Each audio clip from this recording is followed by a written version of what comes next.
मित्रों नमस्कार। मैं नरेश कुमार अपनी YouTube channel advocate Naresh Kumar से। मित्रों, आम तौर पर लोगों को इनकम टैक्स का नाम सुनते ही पसीना छूटने लगता है, लेकिन चिंता करने की बात नहीं है। समय पर अपने आय व्यय का खर्च निश्चित तौर पर दायर करना चाहिए। जैसे आप अपने फैमिली डॉक्टर को रखते हैं और उनको हर समस्या अपने स्वास्थ्य संबंध में जानकारी देते हैं, इसी ढंग से आप फैमिली इनकम टैक्स एडवोकेट भी रखिए। उनसे हर चीज़ साझा कीजिए और आपको वो नियम के तहत हर तरीका बताएंगे और हर समस्या का समाधान है। तो आज हम मिलवा रहे हैं इनकम टैक्स के बड़ी अधिवक्ता जयराम सिंह जी से, जो मुजफ्फरपुर के नामी गिरामी इनकम टैक्स के अधिवक्ता हैं। ये आपको इनकम टैक्स के संबंध में जो प्रमुख बातें हैं बताएंगे। तो मिलिए आदरणीय जयराम सिंह जी से। धन्यवाद। सभी श्रोता बंधुओं को नमस्कार। आज भारत सरकार द्वारा आयकर विभाग में इतनी सरलता से काम को निष्पादन करने का प्रक्रिया शुरू किया गया है, उसका लाभ प्रत्येक करदाताओं को मिलना चाहिए। विदित हो कि वित्तीय वर्ष 21-22 का आयकर रिटर्न देने का अंतिम सीमा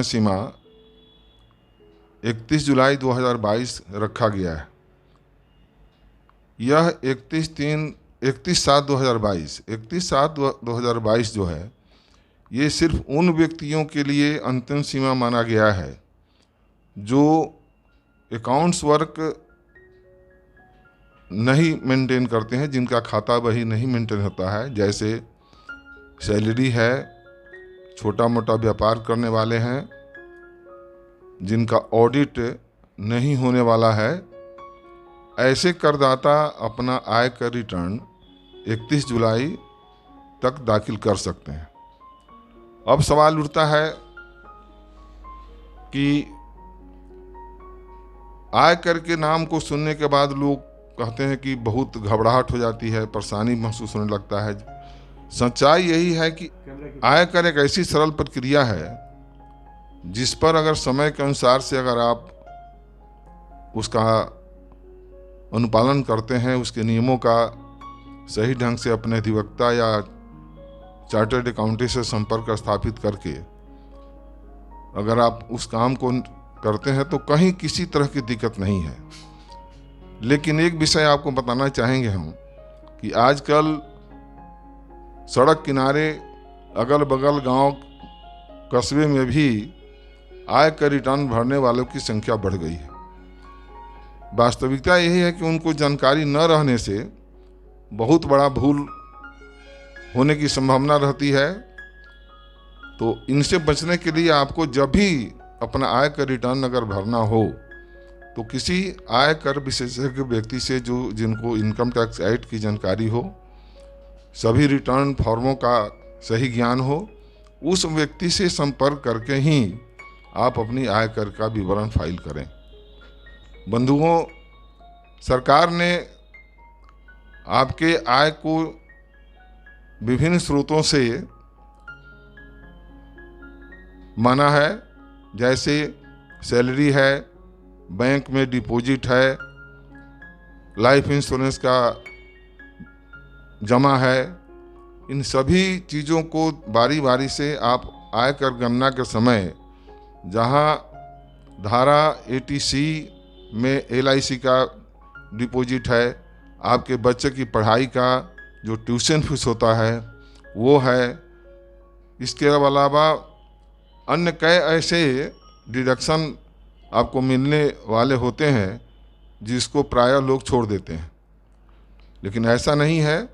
आप अपना रिटर्न अपने आयकर विशेषज्ञ से संपर्क कर और समय पर देने का प्रयास करें। समय पर देने से क्या है कि आपको आपका अगर कहीं किसी बैंक से TDS हो गया है या किसी भी स्रोतों से अगर आपको टैक्स कट गया है तो समय पर रिटर्न देने से आपको उसका लाभ मिलेगा, इस रूप में कि आपका पैसा अगर मान लिया आपको टैक्स लगने वाला नहीं है तो वो राशि आपको आपके बैंक खाते में वापस हो जाएगी।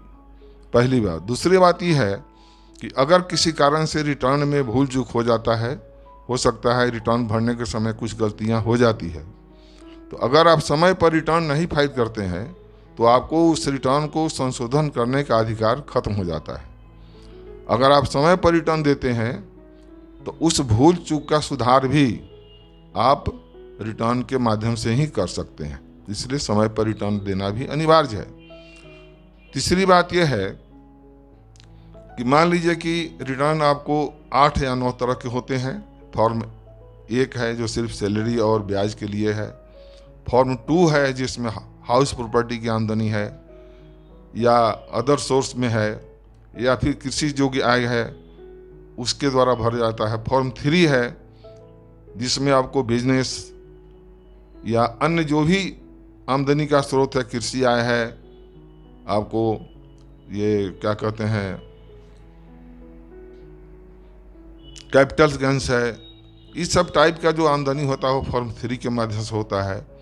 इस तरह से 1 2 3 4 5 6 7 8 ने 8 तरह के फॉर्म होते हैं, उसका अलग अलग उपयोग आपको होता है। तो मैं आपसे एक अधिवक्ता के रूप में और टैक्स विशेषज्ञ के रूप में आपसे निवेदन करूंगा कि पहला काम आप एक सही व्यक्ति का चयन करें और उनके माध्यम से ही आप अपना रिटर्न समय पर भरवावें, क्योंकि अधिवक्ता के रूप में कोई भी अधिवक्ता या कोई भी चार्टर्ड अकाउंटेंट जो वास्तविक आय कर के जानकार में से माने जाते हैं वो आपको कम से कम गलत राय और गलत रिटर्न भरकर नहीं देंगे। इसलिए मैं आपसे निवेदन भी करूंगा और सुझाव भी दूंगा कि जब भी आप अपना आय का रिटर्न भरें तो आप सही लोगों के संपर्क में जाकर ही अपनी रिटर्न को भरने का प्रयास करें।